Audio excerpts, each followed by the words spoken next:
Conversas com Alma. Um olhar que atravessa as origens e a alma dos nossos convidados. Um olhar sobre os seus sonhos, motivações e as suas escolhas. A sua obra, o legado que nos deixam e os caminhos que trilharam. Conversas com Alma. Um programa de Luís Filipe Silva, aqui na RLX Rádio Lisboa e agora também em DO Multimédia. Ora, vivam, sejam bem-vindos para mais uma edição de Conversas com Alma. Hoje vamos falar no acesso à educação pré-escolar, o acesso ao jardim de infância, ao ensino pré-escolar, está consagrado como direito das crianças e também dos seus pais, mas está também condicionado à existência ou não de vaga para a criança. É um dos maiores problemas que os pais enfrentam para poder deixar os seus filhos em segurança, de modo a que estes possam ter um desenvolvimento equilibrado.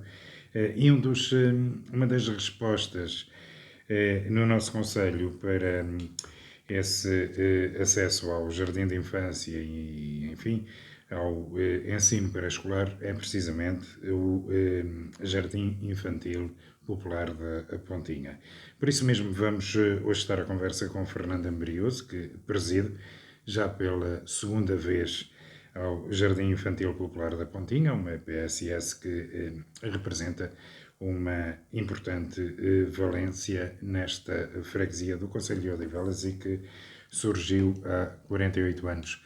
Éramos todos jovens, Fernando Ambrioso, mas a forma como surge este jardim de infância e não as instalações, que já cá estavam, só podia acontecer depois de abril. De facto, estas instalações foram construídas em 1965. Ainda assim, após o 25 de Abril, aquilo que nós tivemos foi uma necessidade muito importante, pelo menos porque aqui nesta zona havia uma série de operariado que não tinham de deixar os seus filhos. E é exatamente a Comissão de Moradores de Odivelas, que na altura ainda nem sequer era Conselho, a Comissão de Moradores de Odivelas decide pegar, no fundo, nestas instalações e poder oferecer àquilo que eram os operários desta zona. E estou a dizer poder oferecer porque quando aqui chegaram, isto era um monte de cardos, um monte de ervas, nós tínhamos aqui inscritos 19 crianças, das quais só 8 aqui estavam a frequentar, e com esta tomada de posição por parte da Comissão de Moradores de Odivelas, passado cerca de 6 meses, nós já tínhamos 40 e poucas crianças aqui a funcionar, e passado um ano já tínhamos 130 e tal, não quero agora referir o número exato porque não o tenho de memória, mas eram 130 e tal. E neste momento, nós já estamos aqui a trabalhar para cerca de mais de 200 famílias. Ou seja, sem este processo evolutivo do 25 de Abril, isto não seria certamente o jardim de infância que é hoje. Na altura, foi um salto importante para todos aqueles operários que não tinham onde deixar os filhos em segurança e passaram a tê-lo. Foi exatamente esse o motivo que levou a própria Comissão de Moradores de Odivelas a tomar nas suas mãos estas instalações que eram exatamente iguais às de hoje, à exceção do ginásio, que são boas instalações, são grandes instalações, mas que estava vedado a que os próprios operários que aqui residiam pudessem deixar os seus filhos em segurança num qualquer lado. Muito bem. Falámos há pouco que o GIP trabalhava já para cerca de 200 famílias. Quantas crianças em concreto é que podem estar aqui a frequentar quer a creche, quer o pré-escolar nesta altura? Ora, Pronto, mais ou menos, também não é preciso um número rigoroso. O número exato, ou seja, nós temos 110 crianças, basicamente, naquilo que é o pré-escolar. Temos 36 crianças, depois houve aqui um alargamento de 37 crianças na creche e temos o acordo para 42, sendo que este ano temos só 38 crianças no ATL. Muito bem. E para acompanhar essas crianças, quantos profissionais? Nós temos 7 salas, ou seja, 2 de creche, 5 de pré-escolar mais o ATL. Aquilo que nós temos são 7 educadoras mais uma educadora que é coordenadora, que não tem sala atribuída. Não tem sala distribuída. Sendo que neste momento nós estamos aqui com um problema, mas é um problema que não é do jardim infantil, é um problema de praticamente quase todas as IPSS, porque temos aqui falta de educadoras, e isto falta porque este ano houve aqui uma alteração significativa, onde o próprio Estado absorveu também bastante educadoras, mas traços gerais, se não tivesse acontecido isto este ano, aquilo que nós teríamos eram 7 educadoras, no total, em termos de trabalhadoras, com auxiliares, educadoras, serviços gerais, cozinha, etc., porque nós fazemos aqui as nossas próprias refeições, nós temos aqui 36 trabalhadores. Entretanto, para além destas instalações, nós fazemos também aqui a gestão daquilo que são as CAFs e as AFs, quer na Escola Mel Falcão, quer na Mário Madeira, quer nas Gilianes e também na Serra da Luz. Sendo IPSS e sendo também uma associação, é naturalmente com o dinheiro das cotas, mas sobretudo com o dinheiro das mensalidades, que conseguem assegurar o trabalho desses profissionais todos. Sim, nós aqui temos acordo com a Segurança Social, ou seja, mensalmente recebemos dinheiro da Segurança Social, temos aqui o dinheiro das cotas, no fundo o grande bolo vem exatamente da Segurança Social e o dinheiro das cotas, sendo que neste momento nós temos a creche gratuita, ou seja, os pais, enquanto os meninos frequentam a creche, não efetuam qualquer pagamento de mensalidade. O número de sócios, estamos a procurar ir mais além, numa lógica mais até solidária, porque não é o valor da cota que coloca o Jardim de Infância a funcionar, e temos também tido aqui a comparticipação por parte da própria Câmara Municipal em algumas obras que, entretanto, temos vindo a apresentar projetos. Até porque alguns são sócios apenas enquanto cá têm os seus educandos. Têm vantagem nisso.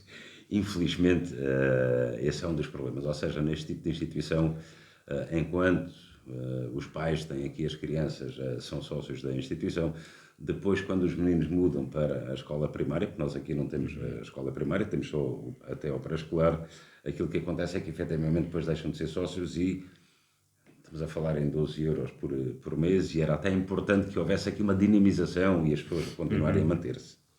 Era importante até que as pessoas se mantivessem até para poderem ser alternativa ou substituir os corpos gerentes, porque isto a nível diretivo também são sempre os mesmos, não é? Felizmente não têm sido sempre os mesmos, mas cada vez mais começamos a ter alguma dificuldade em encontrar gente que, estamos a falar num trabalho que é solidário, que é gratuito, nós aqui não recebemos nada pelas nossas tarefas.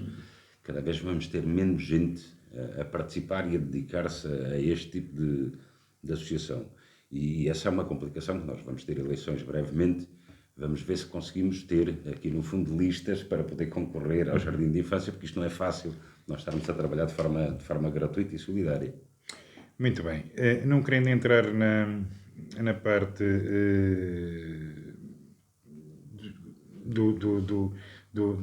da componente letiva pré-escolar, como é que são planificadas as atividades? São planificadas naturalmente pelas responsáveis pelas respectivas salas, mas aludem essencialmente a que questões? Bem, nós temos aquilo que é os planos pedagógicos. No fundo, é feito sala a sala, de acordo com cada uma das idades, e são as próprias educadoras que têm isto até porque cada sala corresponde a uma idade de fazer essa mesma planificação. Depois temos o projeto educativo, que é uma coisa mais geral, e aí compete à própria direção decidir o que é que procura não desenvolver. No nosso caso, é a cada 2 anos, porque estarmos a fazer alterações anuais era mais complexo e mais complicado. Por exemplo, para o Luís ter uma noção, nós este ano o que é que decidimos? Decidimos trabalhar muito na área do brincar. Porquê? Porque a própria ONU, a Organização das Nações Unidas, decidiu, o ano passado, criar o Dia Mundial do Brincar. Pronto, e então, tendo em conta exatamente isso, pela importância do brincar, porque hoje em dia nós temos, infelizmente, algumas coisas que é, pega lá o telemóvel, que é fácil, a gente dá o telemóvel ao menino, e eles deixaram de brincar. E foi reconhecido, em termos internacionais, a necessidade de brincar. Por isso, nós temos aqui este espaço dividido entre aquilo que é o ambiente e o brincar, e vai ser o nosso projeto educativo durante estes 2 anos. Aliás, e o ambiente, são eles próprios que depois vão para casa educar os pais. Muitos deles.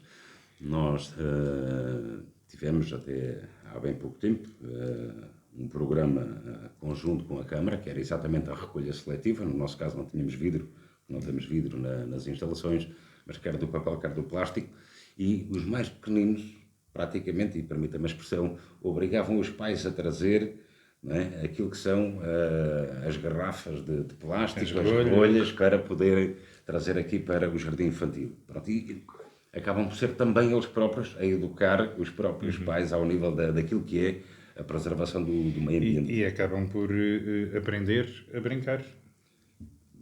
Para eles era uma brincadeira, mas não deixava de ser uma aprendizagem e, inclusive, incutir essa mesma aprendizagem nas suas próprias casas.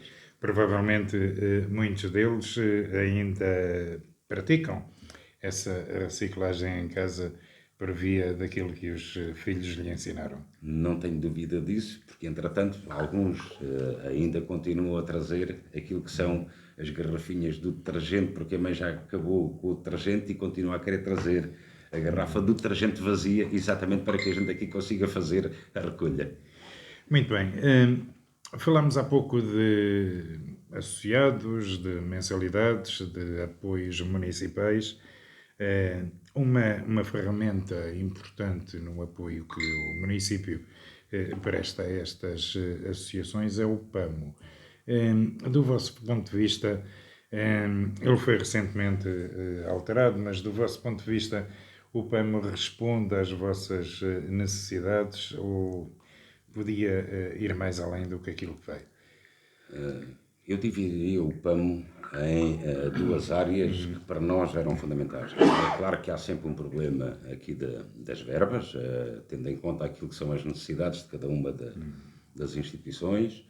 Haveria obrigatoriamente aqui a necessidade de dividir aquilo que são os custos que uma entidade tem em instalações próprias, daquilo que são os custos que uma entidade tem em instalações que são da própria Câmara, porque há grandes diferenças. Nós aqui, toda e qualquer obra é integralmente suportada pelo Jardim Infantil, lá está, podendo aqui concorrer ao PAM e sendo aqui auxiliado pelo PAM, mas eu acho que acima daquilo que é os custos e aquilo que para nós era também extremamente importante, porque nenhuma destas instituições tem capacidade financeira para poder estar a pagar projetos não sabendo se vão ou não vão ser aprovados. Ou seja, seria extremamente importante que a própria Câmara tivesse um gabinete técnico que permitisse ajudar estas instituições. Ou seja, não seria um custo do ponto de vista do, passa a expressão, pega lá dinheiro, mas seria uma forma de a própria Câmara aqui,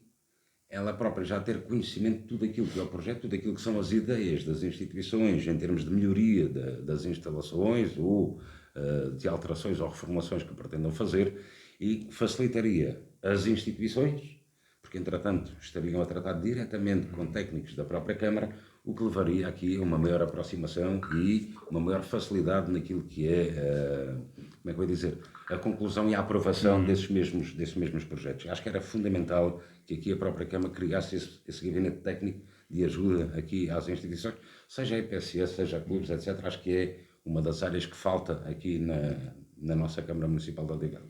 Um dos grandes projetos que têm previsto é a substituição do ginásio. Pois, o ginásio que nós temos foi construído antes de eu aqui ter chegado. Acho que não é um problema do edificado, é um problema da localização do edificado. Ou seja, ele está, no fundo, a inviabilizar a entrada de luz natural às crianças e, para nós, é necessário deslocar para permitir 2 coisas. Primeiro, a prática do desporto das nossas crianças, fazendo barulho, né? E não estando aqui colado com salas onde as crianças também têm ainda, pela idade, que fazer a sua cesta. Por outro lado, aquilo que conseguiríamos era a entrada de luz natural novamente naquelas salas que hoje aquelas crianças estão impedidas de receber luz natural. E depois há outra questão ainda no PAM que eu gostaria de perceber como é que funciona, que é as verbas que são disponibilizadas, as verbas com que são apoiados, às vezes não vêm logo. E enquanto elas vêm e não vêm, como é que se mantém o barco a navegar? Esse é um dos grandes problemas.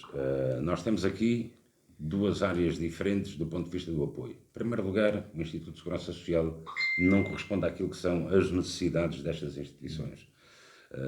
Desde logo, porque vai impondo cada vez mais regras no sentido do cumprimento de normas legais, sem que haja uma transferência daquilo que são verbas para poder investir, que estas instituições possam investir. Ou seja, a transferência de verbas da Segurança Social são muito limitadas e praticamente servem para pagar salários e pouco mais do que isso. Por outro lado, depois temos aqui o apoio da Câmara Municipal, que entretanto, tal como eu disse, se entretanto estes projetos fossem tidos em conta e sendo organizados diretamente pela própria Câmara, através desse mesmo gabinete, facilmente seria gerível pela Câmara, sabendo quais são as necessidades que, entretanto, cada uma das instituições tem, gerindo desta forma o próprio financiamento que a Câmara teria disponível. E cada uma destas instituições saberia, eu consigo ter aprovado este projeto tendo em conta a necessidade que tenho este ano ou para o ano, e isto seria gerível. Neste momento assim é muito complicado, porque entretanto nós primeiro temos que gastar o dinheiro para depois a seguir mandar as faturas, para depois a seguir o projeto ser aprovado e recebermos ou não recebermos. Esta é uma das dificuldades que nós temos no PAM, por isso para nós a situação teria que ser invertida. Primeiro, haveria um trabalho de percepção das necessidades, haveria o tal gabinete que iria verificar os custos que o mesmo projeto teria, a Câmara dizia há condições, não há condições, e aí a instituição já poderia avançar normalmente. Porque se houvesse condições, já poderia avançar com a certeza de que o projeto seria... Este é um dos nossos problemas, é não ter a certeza da aprovação ou não aprovação do próprio projeto em si. Dá-me ideia que outra dificuldade prende-se, e é comum também às instituições que trabalham com idosos, outra dificuldade é o exagero, entre aspas, porque as coisas têm que ser reguladas, mas o exagero de algumas regras. Em Alfa, há bocadinho, vimos ali um quadro elétrico que já estava quase pronto e teve que ser mudado de lugar e entretanto, foram mais... 3 mil e muitos euros, 3 mil e muitos euros para, enfim, cumprir uma regra que não existia na altura em que o quadro foi lá colocado, mas, entretanto, passou a existir. Portanto, enfim, há coisas que não fazem sentido. Estas são regras que vêm, não têm a ver com regras camarárias, são regras que vêm daquilo que é o poder central, mudam os governos, mudam as coisas, alteram-se as regras. E estas instituições não recebem aquilo que é a própria necessidade de investimento face às regras que vão sendo impostas. E depois, por outro lado, nós somos equiparados àquilo que são o edificado público, onde, por exemplo, aqui no Jardim Infantil não faz o mínimo sentido, porque isto é edificado público, nós termos aqui uma porta de emergência aberta para aquela que é só a maior artéria com a maior passagem de... É mais movimentada. Pronto, ou seja, nós temos condições para que haja aqui regras de segurança onde os meninos fogem para o nosso espaço exterior, que é um jardim bastante grande, mas, entretanto, o edificado público obriga a ter uma porta de emergência para a rua. Não faz qualquer sentido, basta qualquer criança tocar ali, quer dizer, e depois o responsável seria obrigatoriamente a direção ou os seus funcionários que deixaram que a criança fugisse. Porque estas são normas que, infelizmente, não estão de acordo, nem se coadunam com aquilo que são as instituições enquanto tal e aquilo que, no fundo, elas próprias estão a servir. Muito bem. Vamos agora para um olhar mais amplo, um olhar nacional sobre estas questões relacionadas com o ensino pré-escolar. Fernando Ambrioso, a rede existente, todos nós sabemos, é insuficiente para as necessidades e deixa muitas famílias sem resposta. Há agora o programa Creche Feliz, há também o apoio que é dado aos pais no pagamento das mensalidades, mas a resposta não chega a todos. Como é que se resolve isto? Vamos com a construção de mais oferta pública, e isso já deveria ter sido iniciado há bastantes anos atrás, a fim de estarmos agora servidos, ou com o alargamento a instituições de caráter privado ou até social. Para já, é a única hipótese para resolver o problema neste momento. O Luís colocou aqui uma coisa que nós não temos, ou seja, nas IPSS não existe aquilo que é a creche feliz. A creche feliz é aplicável exclusivamente a entidades privadas. Aquilo que nós temos são protocolos com o Instituto de Segurança Social que se mantêm, onde as crianças que aqui têm, que nós aqui recebemos, os pais também não pagam a mensalidade, mas não se chama creche feliz. Creche feliz é exclusiva para as entidades privadas. Nós não estamos a contestar, bem pelo contrário, aquilo que acontece é que, entretanto, aquilo que os pais deixaram de pagar em termos de mensalidade não correspondeu àquilo que foi, né, a média da transferência de verbas por parte do Instituto de Segurança Social a estas entidades. Portanto, o que significa causar aqui problemas de ordem financeira, porque o que recebemos dos pais com a criação da creche gratuita, né, acabou por ficarmos aqui aquém daquilo que eram os valores que normalmente nós receberíamos, né, antes de termos a creche gratuita. Atenção, mais uma vez, creche gratuita, creche feliz, há aqui esta diferença, um é só para entidades Não é privadas. exatamente a mesma coisa. Muito bem. Mas, efetivamente, as facilidades que são anunciadas parecem ser mais sonantes do que aquilo que acabam por ser na prática. O que acontece é que também aqui na Pontinha, como em muitas localidades portuguesas, continuam a faltar vagas no ensino pré-escolar. Sim. Como é que resolvemos isto? Para nós termos aqui uma noção só relativamente aqui à nossa instituição, nós temos ali, não quero estar agora a induzi-los em erro, mas mais de 50 né, processos de pedido para entrar aqui no jardim infantil, às quais nós não tivemos capacidade para dar resposta com as vagas completamente preenchidas. Claro. São 50 crianças que ficam de fora. Isto não pode ser considerado inconstitucional?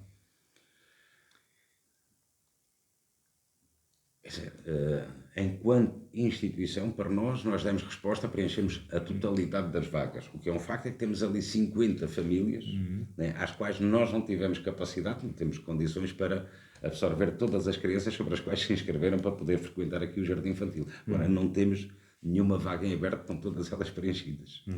Estava aqui Mas a lista de espera é grande. Estava aqui a lançar um olhar mais amplo para além do JIP, do Jardim de Infância Popular da Pontinha, sobre esta questão do pré-escolar. Olhando dessa forma, e aqui permitindo uma opinião muito pessoal, não enquanto diretor da instituição, mas uma opinião pessoal, é claro que uma das coisas que a própria Constituição garante, no fundo, é aqui o acesso à educação, nomeadamente, quer em creche, quer no pré-escolar, não é? Para não falar nos outros graus de ensino, mas pelo menos aqui. E aquilo que nós verificamos é que nós não temos, o Estado não tem tido capacidade de resposta para colocar todas estas crianças. E depois, ou tem capacidade financeira para os poder colocar, né, no ensino privado, em colégios, etc., ou, infelizmente, não temos uma rede pública que permita absorver, né, no fundo, todas essas crianças. E esse é um dos problemas que eu acho que era importante resolver. Muito bem, até porque, quer queiramos, quer não, a educação pré-escolar acaba por determinar o sucesso de um processo educativo que depois se vai desenvolver mais à frente, e todos deveriam ter, desde o pré-escolar, o mesmo direito e as mesmas oportunidades.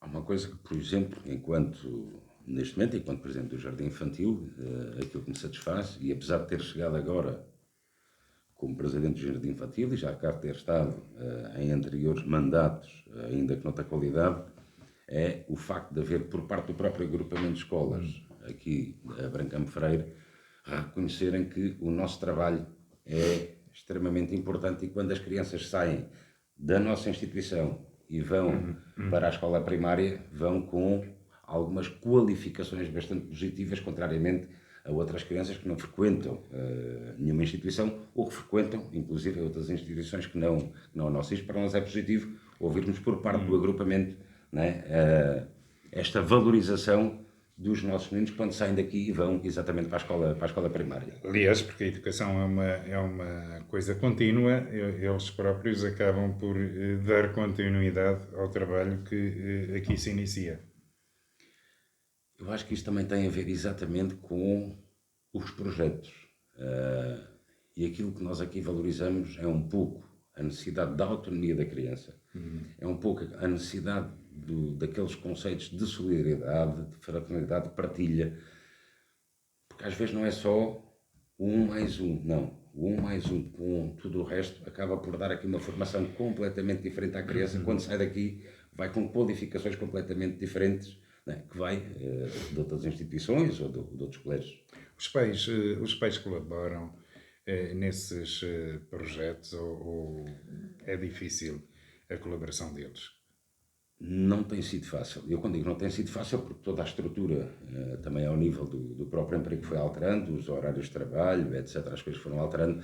Ainda assim, nós vamos tendo aqui uma série de datas em que, permita-me a expressão, é quase que fundamental ou importante a participação da família, né, em torno de algumas iniciativas. Temos conseguido, numa boa parte delas, que as famílias participem, mas fica muito reduzido exclusivamente à iniciativa A ou à iniciativa B. Para nós também era muito mais importante que os pais participassem de uma forma mais dinâmica naquilo que é, no fundo, a educação dos seus próprios filhos. Nós aqui ajudamos-los a formar, mas se os pais aqui vierem, ajudamos a educar, que é uma coisa também diferente. Aliás, a educação, basicamente, traz-se de casa, é desenvolvida depois na escola, e aqui é desenvolvida ainda depois noutros graus de ensino mais à frente. A função da escola é transmitir o conhecimento. Mas eu acho que, não sei se vou cometer aqui uma inconfidência, mas vem aí um projeto também, futuramente, que vai envolver os pais e que tem que ver com alterações de estética que se tem que fazer por aqui, enfim, há muita parede que precisa de ser pintada. Eles vão ser convidados a participar. Nós consideramos que... Se bem que, e aqui para que não se fique com dúvidas, isto com o projeto, com a participação dos pais, ainda vai ficar mais caro do que se não tivesse a participação dos pais. Mas importa motivá-los e tê-los aqui na escola dos filhos. Aquilo que o Luís diz é verdade, mas para nós, nós estamos aqui com problemas onde o edificado está envelhecido. Nós temos necessidade de, pelo menos, pintar tudo isto de uma forma a que isto fique renovado, com eliminar umidades, etc. Pronto.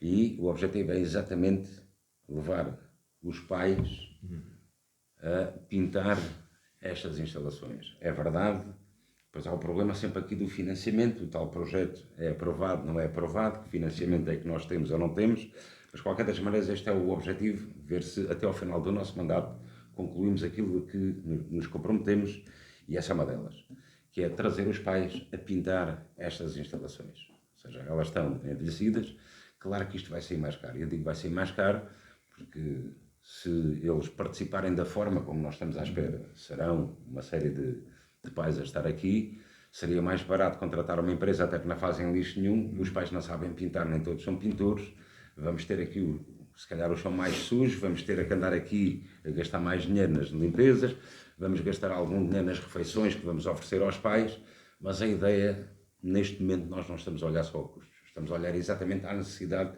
da participação dos pais, não é, na instituição, porque esta instituição é deles, esta instituição não é da direção, esta instituição é das crianças e das suas famílias, ou seja, é para eles que nós estamos aqui a trabalhar e eles vão ter que contribuir, é esse o objetivo, eles vão ter que contribuir para que haja a melhoria das instalações onde os seus filhos estão, esse é o objetivo. Muito bem, promessa de convite a fazer até ao final deste mandato, que termina quando? Este mandato vai terminar em junho, em princípio, se tudo correr na normalidade. Em junho haverá eleições e, como tal, antes do mês de junho nós queremos ter concluído aquilo que é as pinturas aqui do Jardim de Infância. Muito bem. Falámos há pouco da brincadeira, que é a aprendizagem no pré-escolar. Vi ali uma frase numa das vossas paredes que gostei muito, que fala da importância do brincar. Eles dizem que brincam porque são novos, quando são velhos já não brincam, ou quando não brincam já são velhos. A brincadeira é uma coisa importante, a importância da brincadeira no pré-escolar.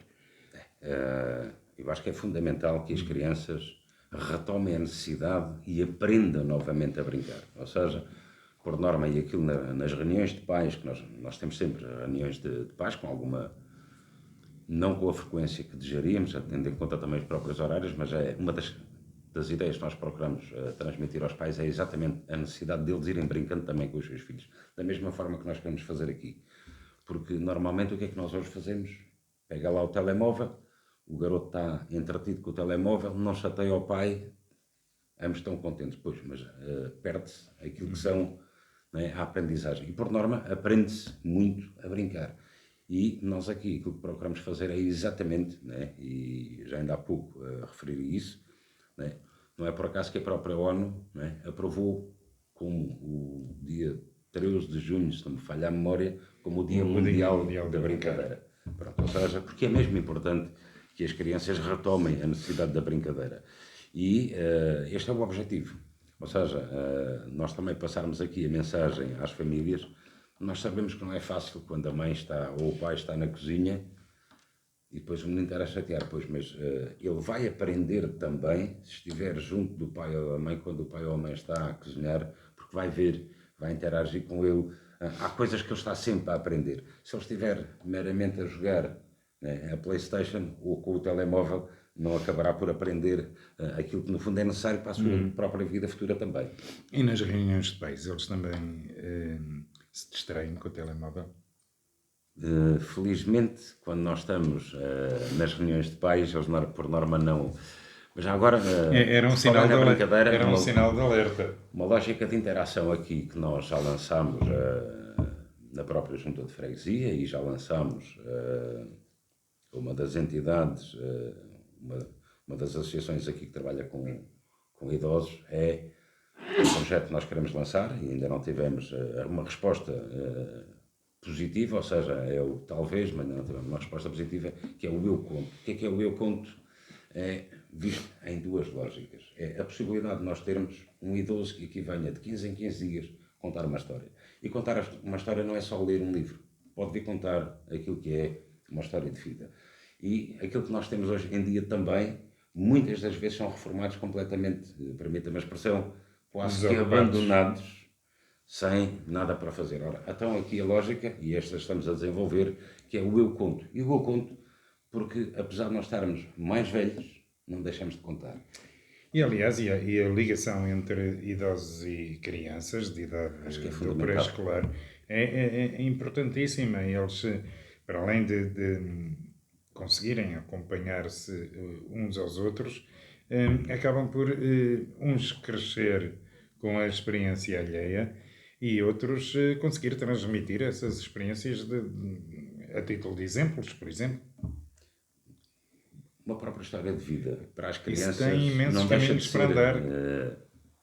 É o avôzinho que está ali à frente deles. Essa parceria tem... E essa lógica de contar uma história para nós acho que é importante para valorizar, por um lado, os idosos que estão completamente quase que inativos, e acho que há que criar aqui condições para que eles se mexam. Por outro lado, não temos nós nada a ver com idosos, mas tendo a ver com crianças, nós achamos que é fundamental também para as crianças esta partilha de ideias entre aqueles que já hoje estão na reforma, que já trabalharam, mas que ainda têm condições e não têm dúvidas, porque nós já tivemos aí um ou dois avózinhos que aqui vieram e que trabalham com eles nestas nossas iniciativas, o Dia do Pai, do Dia da Mãe, etc. Eles saem daqui mais rejuvenescidos, mais novos, exatamente porque estiveram um dia inteiro não é? A trabalhar com 20 meninos, porque aquela sala tem 20 meninos e eles saem daqui muito mais novos do que na hora em que chegaram. Muito bem. Talvez seja uma experiência mais dada àqueles que já vão nos 5 anitos e para o ano estarão na escola primária. Pronto, claro que o objetivo não será com a creche, mas o pré-escolar tem todas as condições para que os avós aqui participem e trabalhem com eles. Muito bem. Vamos a outras histórias, estas mais reais. Os horários de funcionamento do pré-escolar são os adequados, são os possíveis, isto tendo em conta a desregulação de horários que vai para aí, as dificuldades que os pais têm para os deixarem a horas, para os virem buscar a horas? Sim, não é fácil. Nós aqui trabalhamos e o nosso horário de funcionamento são de 12 horas, ou seja, iniciamos a nossa atividade às 7h30 da manhã e termina às 19h30, e isto tem a ver com o protocolo que também nós temos com o Instituto de Segurança Social. Eventualmente poderá haver aí um ou outro pai, devido à própria profissão que desempenha, que não tenha, ou seja, não seja o horário adequado, a necessidade de ter um horário mais alargado. Por norma, estas 12 horas vai permitindo que quase todas as famílias tenham condições para deixar o seu filho e vir buscar sem grandes dificuldades.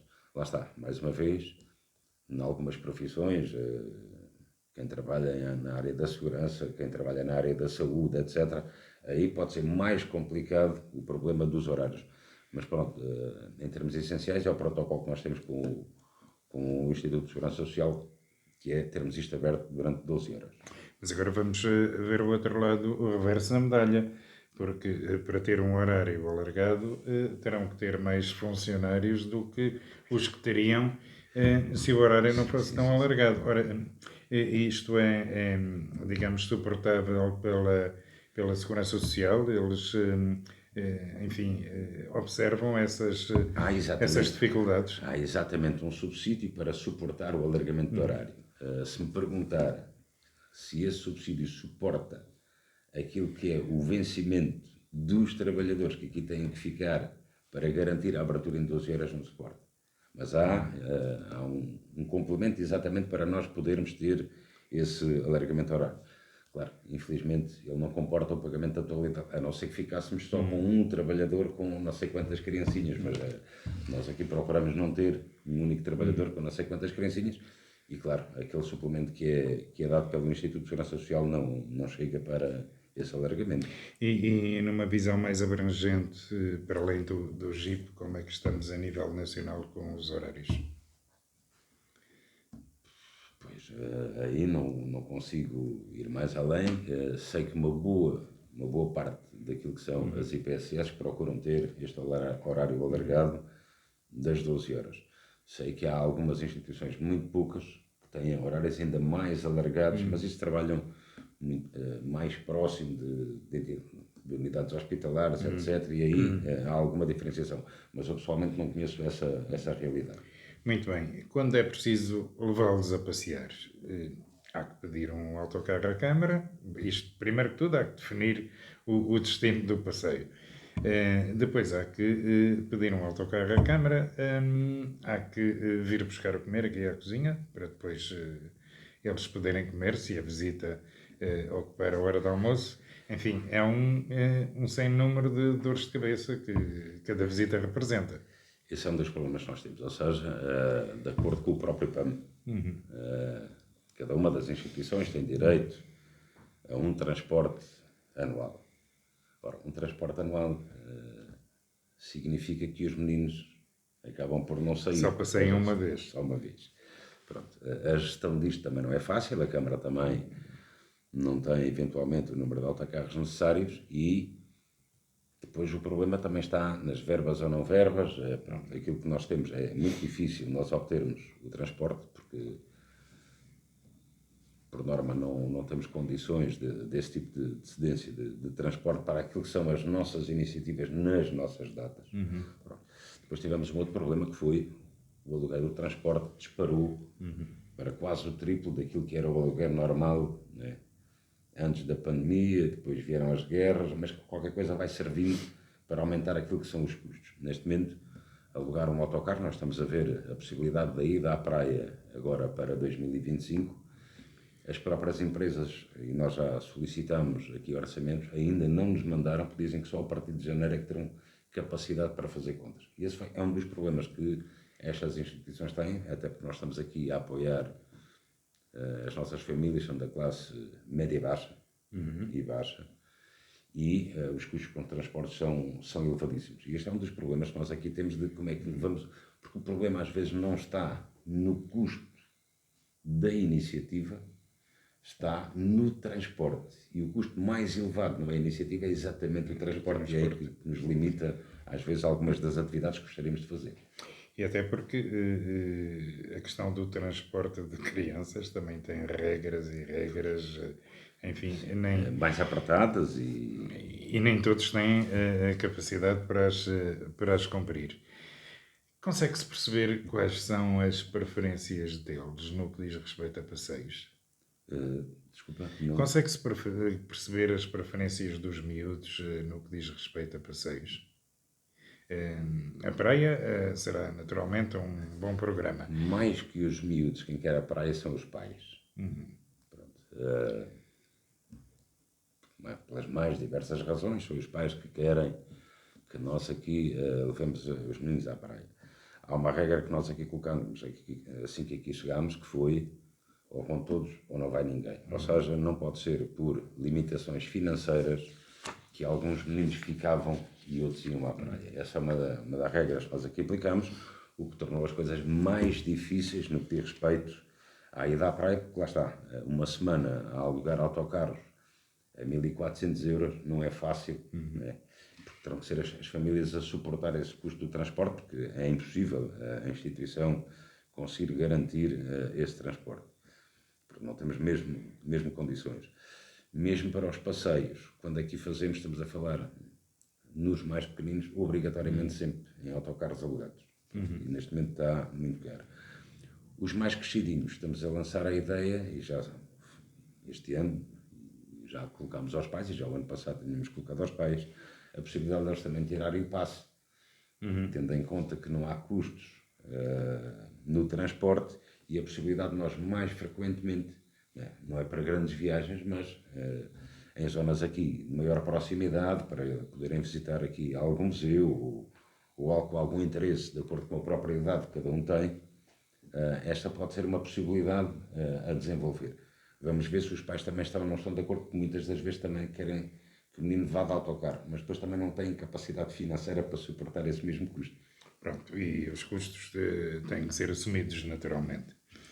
Fernando Amarioso, foi com muito gosto que tivemos esta conversa sobre o GIP, o Jardim Infantil da Pontinha, que aqui funciona, e aliás, estamos nas instalações do GIP, podem-se ver os quadros atrás de nós, tudo trabalhos feitos pelos mais pequenos. Nossas crianças. Alguns bem bonitos, outros mais técnicos, já com alguma técnica incluída. Está garantida o futuro desta gente, tendo em conta esta qualidade no início da sua formação. Quanto a si, já sabe, em junho vai haver novas eleições para o GIP. Vai continuar, naturalmente. Não sei mesmo. É um trabalho demasiado difícil, é cansativo. É claro que o GIP não vai fechar. Essa é uma garantia que posso já deixar. O GIP não vai fechar. Agora, há aqui a necessidade, há aqui alguma importância de nós irmos renovando também aquilo que são os órgãos sociais desta instituição. E há uma necessidade de maior participação dos próprios associados.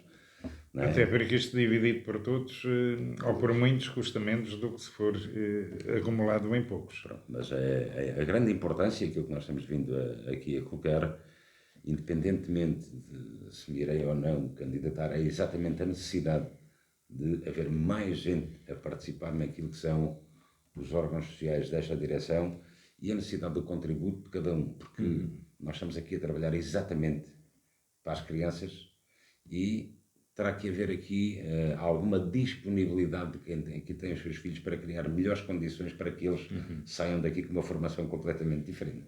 Muito bem, então até junho veremos, em junho veremos, até lá continua o trabalho. E obrigado também pelo desafio que me foi lançado. É a nossa missão. Da nossa parte é tudo, até à próxima edição de Conversas com Alma.